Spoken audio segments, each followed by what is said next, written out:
So hello everyone and welcome to my review of Yowamushi episode 15, the new narration, so season 3 I guess actually, it's because it's 2. I did a weird episode, I felt it was underwhelming, not as good as the last ones. Obviously I am a little biased because I really want to see Koga beats Isa or someone else, maybe Sugimoto coming in or Todoroki, someone else coming in there. The episode for me felt like they super paced it up right, and you skipped the whole last 2 days. Which is nice if they want to go to Inter High, go to tournament, but on the same time, it actually wasn't that good pacing, if you ask me, because, yes, okay, they skipped like the half of this training arc, right, kinda, but what we still saw was still kind of prolonged, right, because they could have done it faster. They could have said, okay, he lost, we see the riding, we see the Koga's cry, which I felt very emotional, that part was really good, so the beginning episode was really good, and after that, they could simply have pretty much skip the rest part, right? Because the rest of it episode really didn't give us anything except Naruto beating and beating Izuma and winning, right? The rest wasn't actually that meaningful. So it's kind of weird to say that, yeah, it's high pace, but not really in a good way, if you ask me. Like they could have just made even more pace. If you want to skip, so it could be faster, I think. It's a little down, and that's a negative of the episode, right? I felt they could have been even faster going back to school. Probably like maybe 4 or 5 minutes episode could have been cut probably. But that being said, it wasn't really bad. It wasn't bad. It wasn't like, oh, it's not funny, there's some jokes, and some good action and so on, right? So that's kind of bad. I still want to say that. I like something the negative first, before I get all excited and so the good stuff. And that being said though, what was the interesting course was the whole Unoda versus Komori, right? Very, very good part. That was pretty much half episode. And that part was very, very interesting. However, though, it did joke on one thing. It's funny, I guess, but it's definitely the ongoing joke, especially in this season of Yowamushi Pedal. Everyone is always underestimating Unoda, right? And I'm actually just writing this thing about villains in game and anime and so on, and movies. And I really dislike that most. Villains are most it's enemies, adversaries. That they're always like, oh, whatever, this hero, he can't fight me, or this guy can't be the real hero, so on, right? And we see it again, right? They're like, oh, this guy has to be some reserve. He's a weirdo. Because he touched on that, oh, he must be Unoda. So it's an interesting point there, and we can definitely see Komori's power with his fingers, and his muscle, his sense of muscles and so on. It's definitely very, very, very good then, because he had no respect for Unoda, he had no, whatever, this guy's a noob, he's an idiot, yeah. And so it's like, okay, wow, God, this must be the best guy to have. So clearly his powers in his fingers are very, very powerful, very, very prominent. But that being said, I mean, it's a funny thing, but I have to say, I laughed at it, I didn't dislike it, but I kind of have to say that it feels a little overused now, because it definitely is used every time in this season, right? They would have the chance for it. So Isa using it, other guys, so on, right? Other guys, yeah. Everyone's doing this to Unoda pretty much every episode, right? Not every episode, but like every person, a new person doing it. And he gets a little fed up on it right now. If you know everything about it, knowing afterhand, after I watched the episode right there. During the episode itself, I laughed at it, and it was funny. So it isn't bad, but it's kind of like a safe joke, I would say. It's very like a joke that we have seen before. It works every time. But it definitely gets kind of like, okay, I think you should maybe stop this joke by now. Maybe we heard it a little too much, right? I don't know. But anyway, that whole part is very interesting, right? Because it touches him. Obviously, he has kind of power. He reminds me of the masseuse girl in Kedio, and it touches everyone's ass and to like get their ass power. But that's copycatting their powers by touching their butts. So yeah. But something like that, he touches everyone and gets how the muscle works and so on, and obviously he's very dangerous. Unoda is a noob, he's always very naive, right? Good at Koga saved him somewhat from being further violated. And I hope Unoda took a shower after this, like crying in the shower, yeah, like... No, it was very important there, obviously, that Koga stopped him as a plot-wise, because clearly Komori can probably learn a lot from touching them, right? He can be like, oh, this guy is trained this part, and this is... Blah, blah, from the sprint with this muscle. He's the kind of guy where they can determine by strength, touching them a lot, right? And that's why he am helping Yoshi making their 6-man team up. He's massaging everyone, and that guy's too weak. Kick him out and so right. He is doing that, right? So if he would touch on them more, he can learn more about his strengths, understand more of his weakness and so on. So clearly he's kind of scanner, right? It touches you and scan your body, and then he knows your stuff, right? So very important that Koga Senpai stopped him there. And also for again, makes me like Koga Senpai, right? They actually need Koga, and they need a guy that actually is like, you know what? I won't play your crappy games or whatever like that. They need someone like Koga Senpai to get in there and actually do some stuff, right? Actually deal with these maniacs, the fight on the races, right? I guess Tashima's going to be the guy overall, giving them strategy and so on. But also be nice having someone that's kind of like a biffy big guy. Like, nope, not the cheating at it. So clear what they did is clearly, it's very typical Mizuyoshi, right? And Komori. But I mean, going and scouting all the teams, it's kind of like, it's almost frowned upon, right? In any sport. And they did it even when they have like sealed the place off. Because one thing that every team does never, really sport, right? And they scout their opponents. They have some like filming it and scouting them for them and playing other matches, right? Where they play like basketball and they're playing, Lakers versus other Chicago Bulls, and they play each other, the Bulls, and so on from like, I don't know, they win again.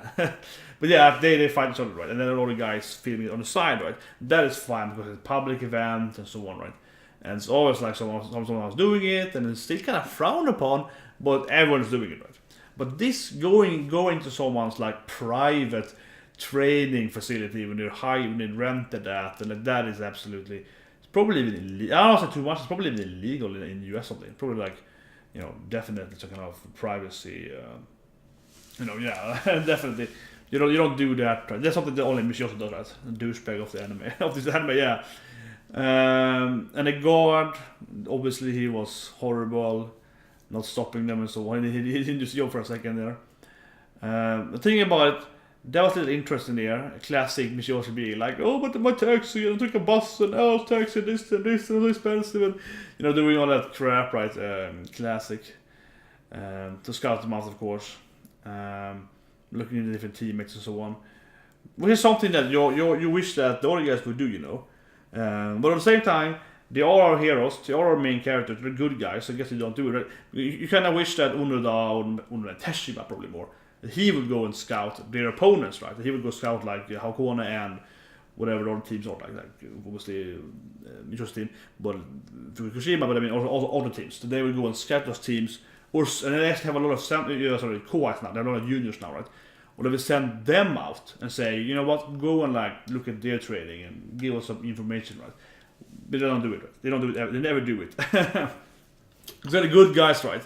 It makes sense as like a storyline that they want to do it. Not very intelligent to do it, right? Somewhat doing it. I mean, for example, just send out their guys and like do some biking at smaller towns, right? To like look at their riders. So you can see, okay, those guys are good riders over here in this town. We ride with them, they have disabilities and so on, they're this skilled, they're a good climber, probably a quality climber, and so on, right? That is what the other guys do, like Akonos had in there knew the metronome guy to race with like Teshima, so right? To see, okay, go and watch that guy, come back to us, tell us what you see. So they're doing that, right? Sending us some of their riders to kind of experience the other teams, right? But the good guys here, so cool, they're standing at home, they're just like, let's go out and train, we're gonna be the best, we're just gonna, in one way, you have to say they're actually the most overconfident team in that sense. Because they're like, we don't care about the other ones, we're just good on our own, right?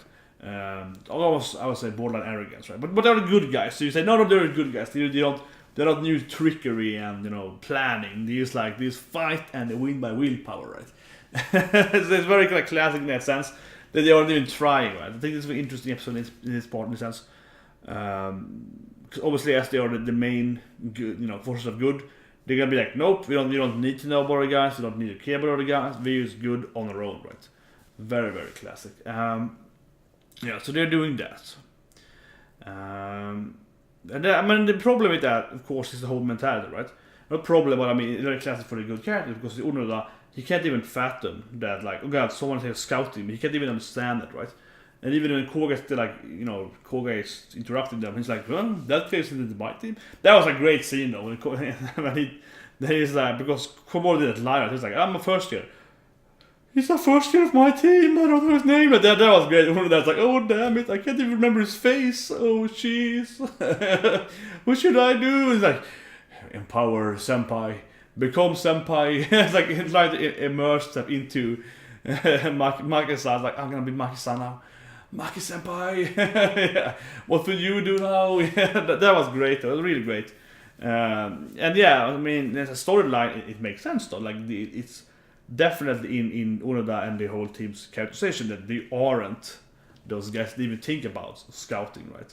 And also why Koga was unfortunately in the team, because Koga is the interesting character to me, because Koga is a guy that he sees at the way. And this guy's a liar. This guy, yeah, he's right away on the nose. Like, nope, this guy is like just throw him out. Still with you, yeah, fuck off like that. That is Koga, right? So Koga is a guy that to me is more realistic, right? He's less of this, oh yeah, willpower, good luck. Yeah, he's not. He's less of that, right? He's more of an actual person, right? So he's a credit backstory in Unit 1, and it's determined, and it's actually kind of more of a realistic character, more of a relatable character to me in many ways. That it's relatable, like he doesn't get tricked by the evil guys. But he sees this, he sees the planning stuff, and it's a hard turn there. I mean, I want Koga-senpai, okay? Sue me, I want Koga-senpai. Come on. Especially when I see that as well, because he's like, no, I'm not gonna take this from you, whatever cheater, then bring that, take the freeze out with you, Miss Yoshi, get out of our place. That he doesn't take that lightly, right? Toss him out. And that's like, yeah, they need someone like that. It feels like the team, actually, I have to say, I do think Koga would fit better as narrative-wise, to be honest, right? Because they don't have this kind of hard-ass kind of character in the team. It's kind of realistic, right? They'd be like, nope, that won't work. They kind of negative force, but they have negative in a good way, right? They don't have that. They still have these nervous guys, like, oh, I can't do it. That no one need that. But you need a no-sayer. Yeah, Koga's a no-sayer. You kind of want that in the team, to be honest. I think so. They need the diversity of having someone that's actually against everything else. Yeah, it's like, no, sorry guy, that guy's bad. You want that guy. You want the other guy, I think. So yeah, but also that whole part was very interesting. Komor is clearly, as I mentioned, extremely talented with his fingers, and so on, right? Very, very interesting part there. And that's about it, right? You can't say much about the episode. One last part though. I remember. Naruto winning. Great English there. Naruto winning is that is important. Because the East Side has sprinter. I think that pretty much what you can see, right? That East Side is going to become the new sprinter. So East Side is going to be sprinter with Yogi. Tashima is a climber as Unoda, so they're climbers. And Naruto and Izumi is going to be the aces, right? And East is actually going to be sprint instead, which is Koga said that he actually is a good sprint, not a good ace, as you can see here. It makes sense that he's fast and he's very agile and so on, right? And so that's good. So that means that the evolution of Naruto going from sprinter to ace is pretty much, I would say, pretty much set now. Definitely the fact that he's going to be an ace. So he wouldn't go from ace sprinter to climber, right? So it felt like he's going to be an ace. We see him lose to Miss Yoshi. So very absolute about back there. And when Isa then going saying, oh, I'm a sprinter? No, I'm not. That's silly. And that was kind of innocent, right? That made it definitely to me like, okay, yeah, that absolutely. He's going to be the sprinter instead of Naruto. Naruto is going to be the ace, right? And he beat Isame. So I seriously hope that Naruto is going to be the actual ace and not the ace support, because he beat him there, right? And he usually is a better racer, I think, than Isame. More determined, more, he went blind last year, so he's more serious guy, I think, him. I would love to see if he actually becomes a real ace and not Isame.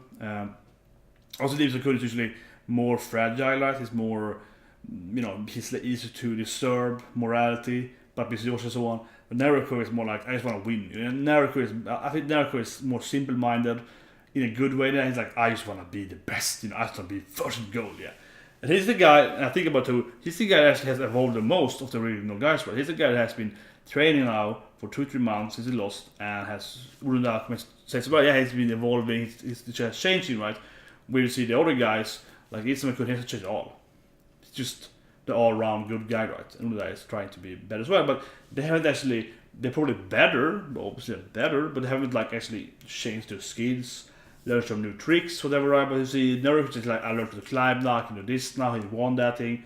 So that's very important to them. Naruto, to me, is actually probably the person who will be the actual ace, not the supportive ace. I think that makes sense, actually, looking at this episode, and I hope that's going to happen.